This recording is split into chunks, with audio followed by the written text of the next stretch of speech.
I met with Gore Verbinski. I went to his studio and he showed me all these incredible images of an armadillo, but all black and white, and and these incredible creatures of the desert. And being Australian, I love an arid landscape, and I was totally transfixed. I thought, this is amazing. And then once he said Johnny Depp was attached, it's a no-brainer. I mean, he's brilliant.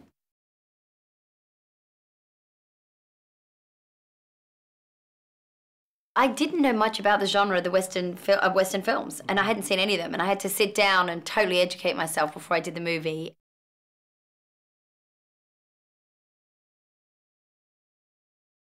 Gore is so specific about what he wants, and he's so, he had the movie so clearly in his head that it was really easy. And we talked about voices, and in the end, I sort of imagined if Clint Eastwood and Holly Hunter would have a love child, that voice would be Beans.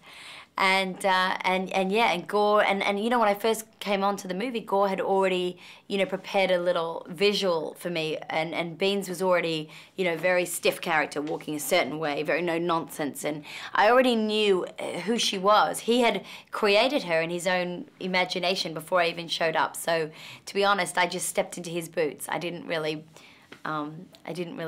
create it from scratch.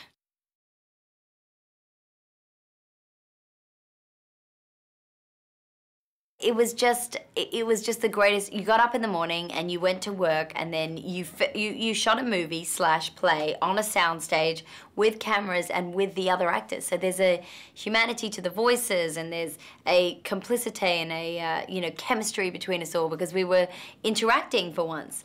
It's so much more rewarding, obviously, than being in a sound booth in a traditional animated movie and feeling. You get so frustrated too because the director doesn't often even want to give you the line before your line. So you're just imagining somebody saying something, and they don't want to tell you the plot because it's going to change, and they haven't decided on who your character is. And so you chip away at this kind of block in a regular animated movie, and then you come at the end, you sort of go to the premiere and you're like, oh, I had no idea what was happening. It was like being in a glass bubble.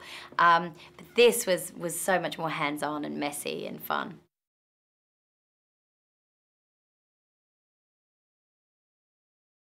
What I found just visually when I saw the movie so incredible was it felt like it was a three-dimensional movie because it just, the fur on the creatures and the wind and the stars and everything, all the images were just so, it was just so brilliantly done. I mean, the animators are incredible too.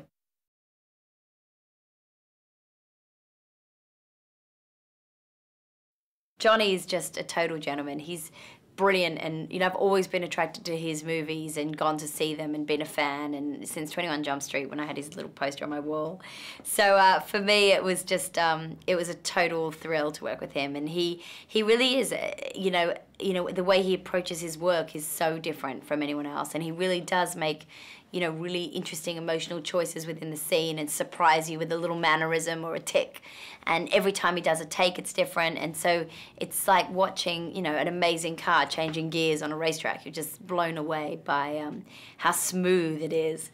And then just personally, he's so funny and so nice, and he knows all the crew's name. And, there was a kissing scene in the movie, which I was very excited about. And then on the day when we were supposed to shoot it, I had a really sore throat, and I thought, oh no, I've got a cold. I don't want to give a cold to Johnny Depp. So I was deciding, should I confess? And then I won't get to smooch, and then I told him, and so I didn't get to do the kiss.